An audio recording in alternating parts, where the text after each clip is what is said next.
نحمده ونصلي على رسوله الكريم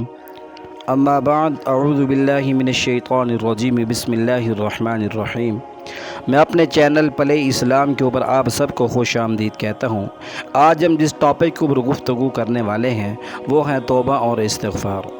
حضرت ابو ہریرہ رضی اللہ تعالیٰ عنہ فرماتے ہیں کہ رسول اللہ صلی اللہ علیہ وسلم ارشاد فرمایا، خدا کی قسم میں دن میں 70 مرتبہ سے زیادہ اللہ تعالیٰ کے حضور توبہ استغفار کرتا ہوں۔ حضرت انس رضی اللہ تعالیٰ عنہ فرماتے ہیں کہ رسول اللہ صلی اللہ علیہ وسلم کے ارشاد گرامی ہے کہ ہر بندہ گناہ گار ہے، کوئی ایسا نہیں ہے جس سے کبھی کوئی خطا یا لغزش سرزد نہ ہوئی ہو، اور گناہ گاروں میں سے وہ بہت اچھے گناہ گار ہیں جو مخلصانہ طور پہ توبہ کریں اور اللہ تعالیٰ کی طرف رجوع کریں۔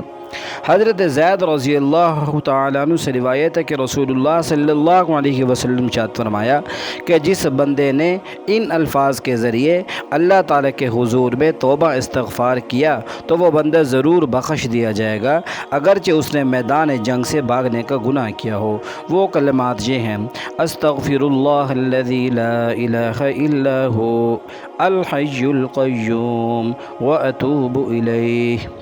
حضرت عبداللہ بن عباس رضی اللہ تعالیٰ عنہما سے روایت ہے کہ رسول اللہ صلی اللہ علیہ وسلم ارشاد فرمایا کہ جو بندہ استغفار کو لازمی کرے، یعنی اللہ تعالیٰ سے برابر اپنے گناہوں کی معافی مانگتا رہے، تو اللہ تعالیٰ اس کے لیے مشکل اور تنگی سے نکلنے اور رہائی پانے کا راستہ بنا دے گا، اور اس کی فکر اور ہر پریشانی دور کر کے کشادگی اور اطمینان عطا فرمائے گا، اور اس کو ایسے طریقے سے رزق دے گا کہ بندے کو جہاں سے خیال و گمان بھی نہیں ہوگا۔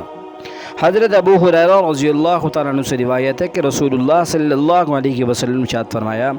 اللہ تعالیٰ کے کسی بندے نے گناہ کیا، پھر اللہ تعالیٰ سے عرض کیا، اے میرے مالک، مجھ سے گناہ ہو گیا ہے، مجھے معاف فرما دے۔ تو اللہ تعالیٰ نے فرمایا، کیا میرا بندہ جانتا ہے کہ اس کا کوئی مالک ہے جو گناہوں پر پکڑ بھی سکتا ہے، معاف بھی کر سکتا ہے؟ میں نے اپنے بندہ کا گناہ بخش دیا اور اپنے بندہ کو معاف کر دیا۔ اس کے بعد جب اللہ تعالیٰ نے چاہا وہ بندہ گناہ سے رکا رہا اور کسی وقت پھر کوئی گناہ کر بیٹھا، پھر اللہ تعالیٰ سے عرض کیا، اے میرے مالک و مولا، مجھ سے ایک اور گناہ ہو گیا ہے، مجھ سے اور گناہ ہو گیا ہے، تو مجھے معاف کر دے، تو میرے گناہ کو بخش دے۔ تو اللہ تعالیٰ نے پھر ارشاد فرمایا، کیا میرے بندہ کو یقین ہے کہ اس کا کوئی مالک و مولا ہے جو گناہ معاف بھی کر سکتا ہے، سزا بھی دے سکتا ہے؟ میں نے اپنے بندے کو بخش دیا اور اس کو معاف کر دیا۔ حضرت عبداللہ بن عباس رضی اللہ تعالیٰ عنہما سے روایت ہے کہ آپ صلی اللہ علیہ وسلم ارشاد فرمایا، قبر میں مدفون مردہ کی مثال بالکل اس شخص کی سی ہے جو دریا میں ڈوب رہا ہو اور مدد کے لیے چیخ و پکار کر رہا ہو۔ وہ بیچارہ انتظار کرتا ہے کہ ماں باپ یا بہن بھائی یا کسی دوست آشنا کی طرف سے دعائے مغفرت کا تحفہ پہنچے۔ جب کسی طرف سے اس کو دعا کا تحفہ پہنچتا ہے تو وہ اس کو دنیا و ما فیہا سے زیادہ محبوب ہوتا ہے، اور دنیا میں رہنے بسنے والوں کے لیے دعاؤں کی وجہ سے قبر کے مردوں کو اتنا عظیم ثواب اللہ تعالیٰ کی طرف سے ملتا ہے جس کی مثال پہاڑوں سے دی جا سکتی ہے، اور مردوں کے لیے زندہ کا ہدیہ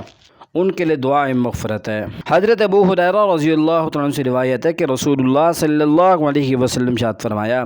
اللہ تعالیٰ کی طرف سے جنت میں کسی مرد صالح کا درجہ ایک دم بلند کیا جاتا ہے تو وہ جنتی بندہ پوچھتا ہے کہ اے میرے پروردگار، میرا درجہ اور مرتبہ میں ترقی کس وجہ سے ہوئی اور کہاں سے ہوئی؟ جواب ملتا ہے کہ تیرے واسطے تیری فلاں اولاد کی دعائیں مغفرت کی وجہ سے ہم نے تیرے درجے کو بلند کر دیا۔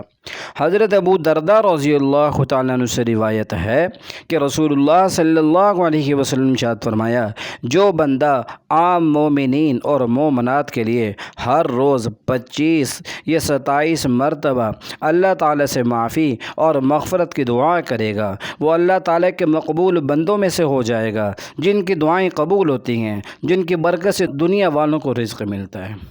اللہم اغفر للمؤمنین والمؤمنات والمسلمین والمسلمات الاحیاء منہم والاموات۔ حضرت شداد ابن اوس رضی اللہ عنہ سے روایت ہے کہ رسول اللہ صلی اللہ علیہ وسلم ارشاد فرمایا، سید الاستغفار، سب سے اعلیٰ استغفار یہ ہے کہ بندہ اللہ تعالیٰ کے حضور میں یوں عرض کرے،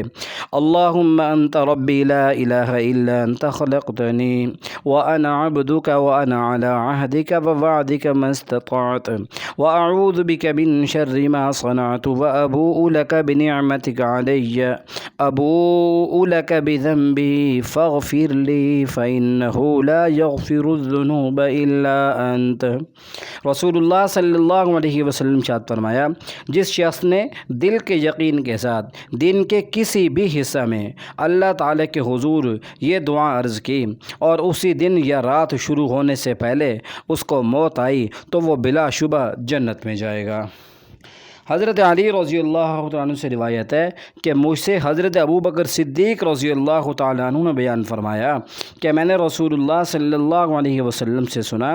آپ فرماتے تھے کہ جس شخص سے کوئی گناہ ہو جائے پھر وہ اٹھ کر وضو کرے، پھر نماز پڑھے، پھر اللہ تعالیٰ سے مغفرت اور معافی طلب کرے تو اللہ تعالیٰ اس کو معاف فرما دیتے ہیں۔ اللہ تعالیٰ ہم سب کی بخشے فرمائے، عزیز و اقارب کی بخشے فرمائے، ہم سب کے والدین کے بخشے فرمائے، آمین ثم آمین، وآخر دعوانا ان الحمد للہ رب العالمین۔